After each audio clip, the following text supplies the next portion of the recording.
Welcome to Metro Talk. I'm Tim Albright, in for the vacationing Kent Shuffle.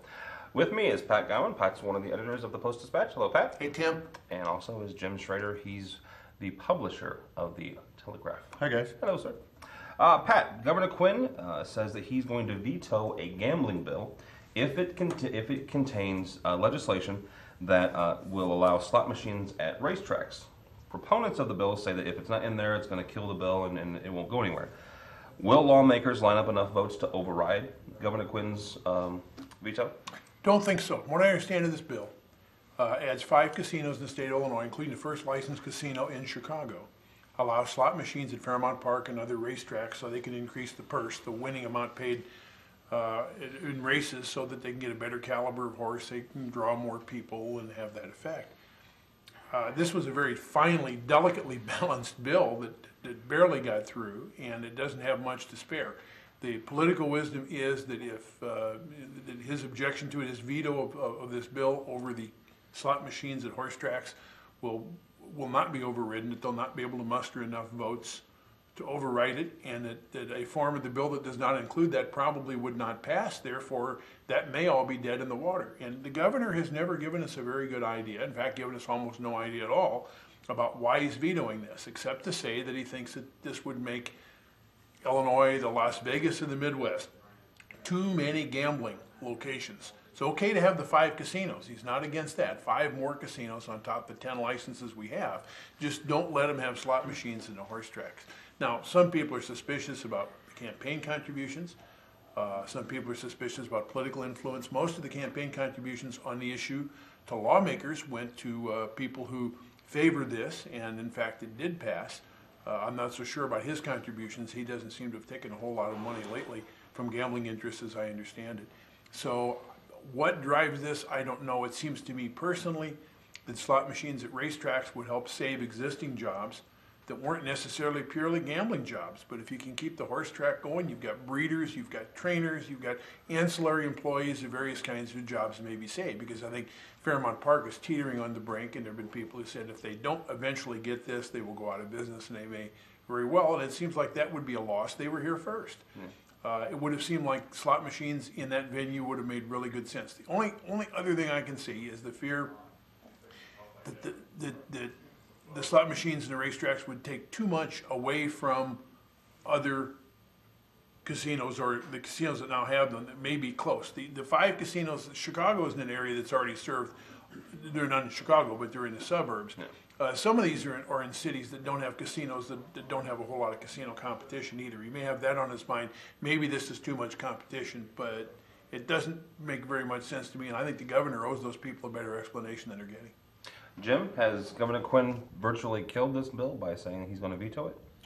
Well, I don't think there's enough votes to override. I agree with Pat. Again, the little information that we've gotten from Governor Quinn's office is, as Pat said, he was against the expansion of slot machines in racetracks. But this is the same administration that passed a bill that would allow slot machines, video poker type gambling machines, basically in any little bar, gas station, or hamlet from Chicago to Cairo, which I absolutely don't understand why that would be okay. And all of the manpower it would take to police it and all the manpower it would take to set that up would then be against slot machines where there are already gaming officials, which there are in the horse tracks. Illinois gaming officials are crawling all over that place to make sure that everything's on the up and up there. Why that wouldn't be the more logical extension than every bar along Broadway in downtown Alton having a slot machine that somebody's going to have to oversee, or a video poker machine. I know that the casinos were against the slot machines at the racetracks, concerned that it would hurt their business. So, for example, Penn Gaming, which owns Argosy and here at Alton, had come out against the expansion of slots at the tracks. At least one area legislator, Representative Dan Beiser, said that he thought that expanding slot machines into the tracks would again save the jobs that Pat was talking about, not only for the trainers and the people that raise the horses, but you're also talking about farmers. They have to buy feed, they have to buy hay, they have to buy all of those other things that go along with it.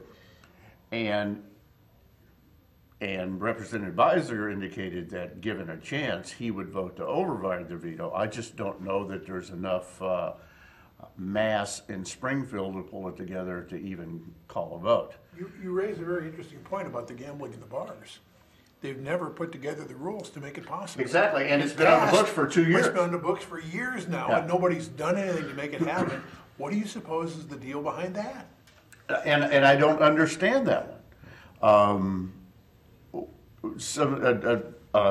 President of the Senate President John Cullerton, told us in a meeting with our editorial board that the reason that passed, the licensing of machines in the bars, is because all of these bars and social clubs had machines anyway, and that it made sense just to go ahead and legalize it.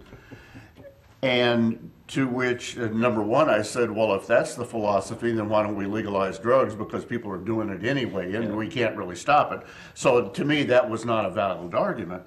But secondly, I said, you know, why would you expect a bar owner, if you say they are doing this illegally now and keeping all the money, would pay $2,500 to the state for a video poker machine and give you all of the money back? It seems to me that there's no incentive for them to hook up with the state if they're keeping all of the money now, and they'd have to give it all to the state. Well, he didn't have an answer for that either. But as we talked about, that's going back almost 2 years now, and it's never moved off dead center. And it creates a remarkable enforcement quandary.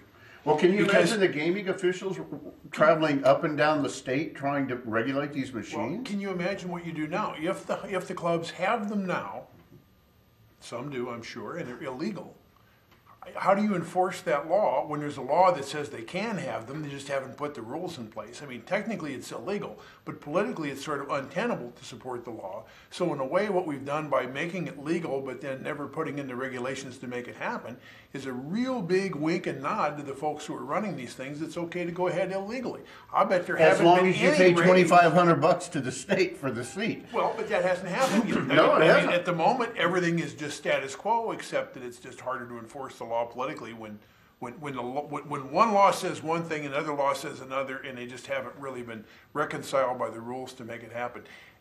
This is all notwithstanding the underlying issue, which is at some point we will have saturated our gambling market. And I can tell you when it would be. If I had the money to open a casino, that would be the one too many. You know, Yours would that fail. be- mine would. That's how we would test it. The one I opened would be one too many, but we're already seeing fall off of revenue at a number of the casinos already. That's sending us a pretty strong message that the market may already be near saturation. Well, I found it interesting in this version of the bill, licensing 5 new casinos, all in Chicagoland. All in, and a lot of people are looking at Rockford, I mean, it's a little. yeah, bit, it's all basically, it's northern Illinois, and everybody's saying, I guess, you know, the downstate doesn't need a cut of this pie, or there's no place we can put another one in downstate. These all need to be in and around Chicago. One of the things that did fail in this bill that they wanted it originally, you wanted to be able to put slot machines in O'Hare and Midway, which did fail. Now, you could argue that the other way and say gambling equals misery, so they're keeping the misery upstate, so downstate gains the state revenue would benefit everybody, whereas downstate wouldn't have the added misery. You can look at this thing any number of ways. And I will predict this, when this is all up and running, we still won't have enough money to operate the state. That's a given. All right, on that, we're going to take a break. We'll be right back after this. Hi, I'm Audrey Lucchese, and I'm from Alton, Illinois. I love music, and that's why I came to Lewis & Clark. It's been an amazing experience here at Lewis & Clark, working with students that are so talented, coming from all over the area, and they work so hard to follow their dreams. The music faculty at Lewis & Clark they're fantastic, and they're there every step of the way to push you to follow your dreams. One of the unique opportunities that I have had at Lewis & Clark is being able to record my own music with a fellow student here. Being able to record our music has opened doors for us in the music industry. My long-term goal is to finish here at Lewis & Clark and then to transfer to a 4-year school and finish my degree in music performance.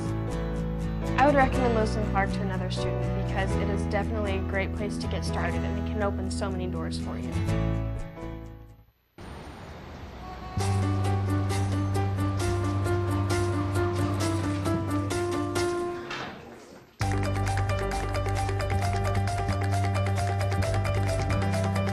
Big dreams and good grades aren't enough to get into college. There are actual steps you need to take. Finding someone who can help is the first and most important. For the next steps, go to knowhowtogo.org.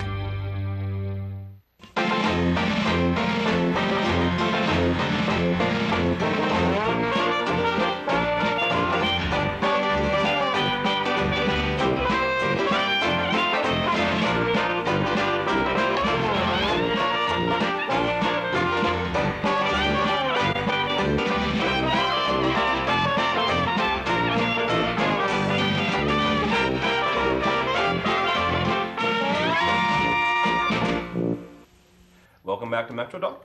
Jim, the Army Corps of Engineers says that some of the levees in the region are quote-unquote unacceptable risk to public safety. The conditions of the levees haven't changed. Significantly at least, the rating system hasn't changed. So what's the deal with the Corps saying that they are an unacceptable risk to public safety? Is it right for them to say that? I mean, are they just kind of mucking up their waters? No pun intended. Well, yes, no pun intended. First of all, what happened was Katrina, and the levees failed. The same Corps of Engineers oversaw those levees that oversees these. So I'm thinking that, okay, we got embarrassed in Katrina in New Orleans, so we're going to err to the side of caution. And we're going to say these don't meet any standards or certain standards. And they don't really have to define what those are. They really don't have to spell out the problems. And there is no Court of Appeal. The Corps of Engineers reports to the Corps of Engineers. They don't report to anybody else. If we think back to trying to repair these levees, Madison County instituted a special tax to start putting monies away so they could fix these levees with and stay off of the updated flood maps that was going to force people in Madison County that had never had a problem to buy flood insurance. We've started collecting that tax and have started putting money in the bank for an eventual repair to these levees that will get them up to standards. The question is what are the standards? When we started assessing that, we had one view of how safe the levees are. They've changed a couple of times since then, and as you said, the levees haven't changed. They haven't gone downhill in the past 4 years. We're collecting money and starting to put it back, but the assessments change because they can change. You don't have to spell them out, and the Corps is in charge. Do I feel unsafe? No, I really don't. I haven't seen businesses along the river fleeing. I haven't seen real concerns about the safety of levees either on the Illinois side or on the Missouri side. And I understand just recently in St. Louis it was announced that there's a couple more outlet malls that are going to be built in the Chesterfield Valley in what is a floodplain area. So those business developers must not be too concerned either. What it boils down to is the Corps can say what the Corps wants to, the Corps can do what the Corps wants to, and there really is no way for anybody to fight it. And hopefully we won't run into another flood of the millennium as we did in 1993, but since we're in a new millennium now, we never can tell. And we'll go with it as best we can when the time is to start repairing these levees. Pat, is it okay for the Corps to say what it wants to when it comes to these levies? Are they just covering their bases because of Katrina? Yeah. Yeah? Yeah, I think so. I think they were so embarrassed they're not going to be put in a position of having failed to notice that one of them might fail down the line. There are 5 levee systems that work together to protect the American bottom area of Metro East. The Corps actually runs one, that leaves 4. The one that's unaccepted is the Metro East Sanitary District system, which protects essentially East St. Louis, Granite City, Madison, Sauget, Venice, that area that's sort of central core directly across from the hub of St. Louis is the one that they have decided no longer meets the standards, even though, as we keep saying, the levies really haven't changed and the standards really haven't changed. They might have been better to put this on a letter grade system and go from a C to a D or something rather than this sort of pass, fail, acceptable, not acceptable. There are consequences for this. If I'm the guy who sets the rates for insurance, sold, for example, to big corporations, many of which have very valuable plants within this area, including the Granite City Steelworks, including all the industry and Sauget. There's a lot depending upon those levies in this area. If I'm the guy who sets their insurance rates, how can I not react? I'm remiss. I'm not doing my fiduciary duty to the insurance company if I don't react with rates to a change, to a downgrading the levies that are so important to protecting them. So I'm expecting this is going to hurt those businesses. And we've been told that. The officials say it probably won't make much difference on homeowners' flood insurance and that sort of thing, and it may not mean developmental restrictions, but it will probably hurt some businesses in the insurance rates that they're forced to pay. Not necessarily that the Corps cares very much about that. I wonder, where have you been all these years? How do we suddenly turn the corner? Everything is the same, but it's no longer acceptable. Where were you 20 years ago, 30 years ago? These levies are 60 years old or more, 70 years old almost. I feel like somebody was asleep at the switch somewhere to let this suddenly dawn on them that things were no longer acceptable. I have a sense that the local officials were very prudent in levying a tax, getting public support behind repairing levees. They've gone to work at it. Les Sturman and his bunch, I think, deserve to be lauded by the people of that area for not sitting idly by. But it seems like as they're doing this, the federal government keeps, either FEMA or the Corps of Engineers keeps kicking them in the teeth in one sense. And the local officials complain about it. And FEMA says FEMA and the Corps of Engineers say we're cooperating beautifully. Everything is great, but that's not what we're hearing from the local side at all. It just seems like there needs to be more harmony there. All right, we're going to take a break. We'll be right back after this. Hello and welcome to the Lewis and Clark Minute. Today we're going to check out the radio broadcasting program and WLCA with Mike Lemons. Have you ever listened to your favorite radio station or your favorite disc jockey and say, you know, I could do that?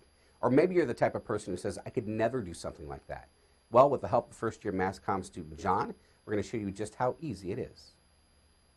Each voice intro starts with talking about the band that just played, and we add a station identifier.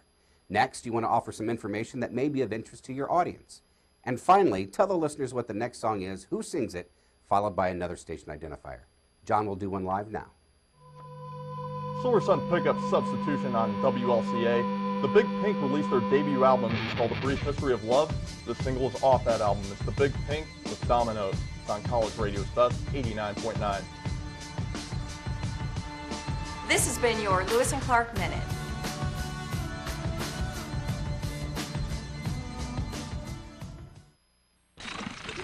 What's that?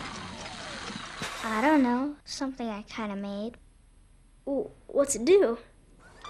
What do I do? Well, thanks for asking. I ring my bell and I like to dance.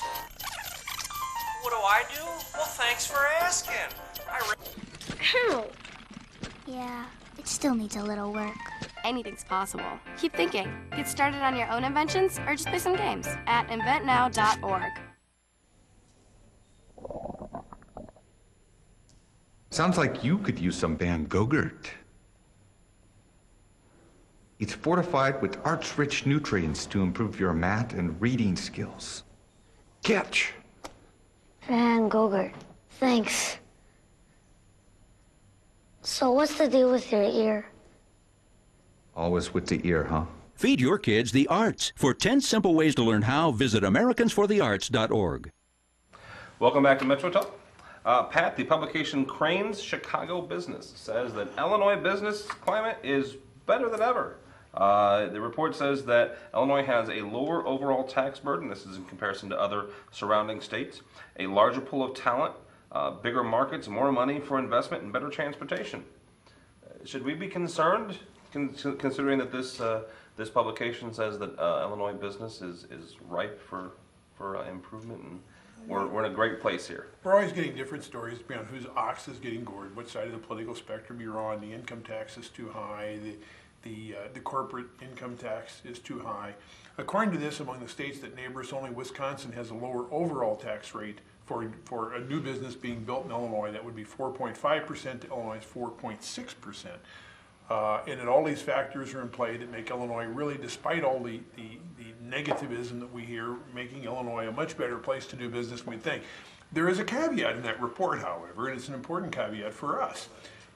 Because they point out that while some of the same might apply to downstate, downstate does not have the advantage of the huge labor pool, does not have the advantage of the big markets, that some of the things that go into Crane's assessment of Illinois are not necessarily the same for downstate, that we are probably in a weaker position relative to these factors than we would be if we were further up the state. Now, stay tuned, somebody will have a report out that's going to show that we are, 48th out of 50 by whatever measures you choose to take. And the reality of it is that the head of, was it Caterpillar, was saying some Motorola was saying some very glowing things.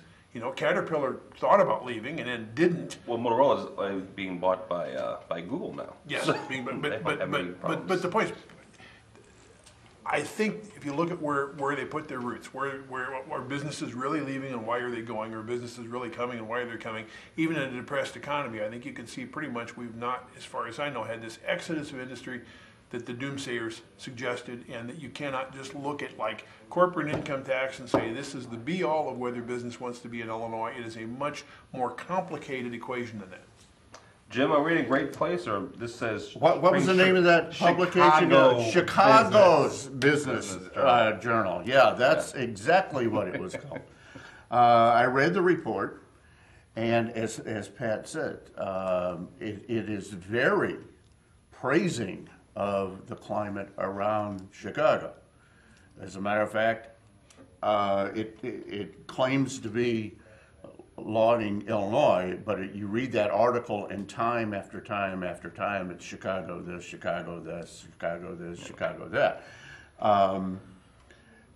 It was a love piece. It was absolutely a PR piece for Chicagoland, for the area in and around Illinois. If you say it long enough, people won't think that there are any problems, because we're going to tell them that life is lollipop and moonbeams, and they'll believe it after a while. You can even start to plug your own cynicism in there and kind of interpret these things. For example, we have an excellent labor pool because we have 10% unemployment. Yeah, that's true. Okay, we have lots of people standing around that would like to be employed in the labor pool. The more you have unemployed, the bigger your labor pool, right? Yeah. And most of it does not pertain to the state of Illinois, or to the rest of Illinois. Pat even pointed out Caterpillar. Caterpillar, kind of was rattling its blades, pardon the pun, about leaving, but they were awarded some tax incentives by the state after the corporate tax was increased. They got some new incentives to stay. Okay, would it make more sense to not raise the taxes and not have to give away the ship, or you go ahead and raise the taxes and rebate them back to someone who screams the loudest? That makes you wonder. Motorola is allegedly hiring some new people in the state, even though, as you said, they are a target to be bought out by Google. Yes. Whether or not they stay in the state of Illinois ultimately, we don't know. But again, we're not enjoying the fruits of that here in downstate Illinois. And there were tax incentives for that too, for the jobs creation tax in the state of Illinois. So they got a bunch of good new money as well. The manufacturing center of the Midwest that Illinois used to be, with the Magnavoxes, the Whirlpools, the Motorola's, the different plants, in Illinois, the Caterpillars. We are not that, and we're probably not going to be that ever again. Whether or not we can emerge as a Silicon Valley of the Midwest, we'll see. But it was very obvious to me in reading this piece in the Crane's Chicago Business Weekly that it was a paean of love to the state of Illinois, and this was to make everybody, all of their readers, feel better about doing business in and around Chicago because everything is wonderful in and around Chicago. Jim, I only scrutinized and summarized it. Did they say anything about Metro's levies? No, as a matter of fact, I don't think they said anything about anybody south of the Caterpillar plant outside of Peoria. They may not have realized anyone was there. They probably aren't because, we all know that if you drive directly south from Lake Michigan, you fall off the edge of the earth at about Peoria. I say, Interstate 80 crosses east to west at about Joliet, and 2/3 of the people in Illinois live above Interstate 80. Wow.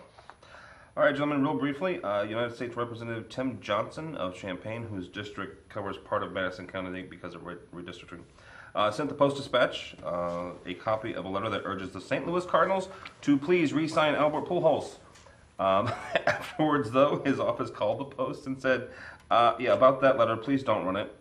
Jim, why the reversal, and would it have been a big deal if the letter would have ran?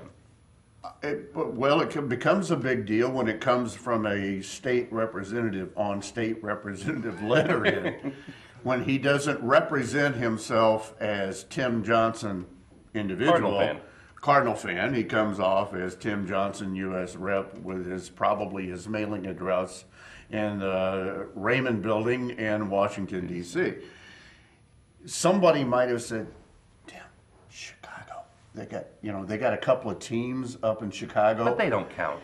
Oh, that's right, because he's from Champaign, and we all know that all of Champaign are Cardinal fans. Well, they probably are this week. Anyway, it's one of those things that, he fired off. I didn't really think about the potential gossip factor or the potential ramifications. So rather than just hoping that some editor at the Post-Dispatch ignored it, he decided to rescind his request. Either he sent it and the staff said whoa, or the staff sent it and he said whoa, one or the others. A little known fact, Poole sent a letter to the Post-Dispatch advocating his re-election, but then called and said, wait, don't run it. Only kidding. That's all the time we have. There is Pat Gowan from the Post-Dispatch, one of the editors. Jim, what is your last name? Schrader, last name. From the Telegraph. He's the editor. My name is Tim Albright. Hopefully Kent will be back next week. Thanks for watching Metro Talk.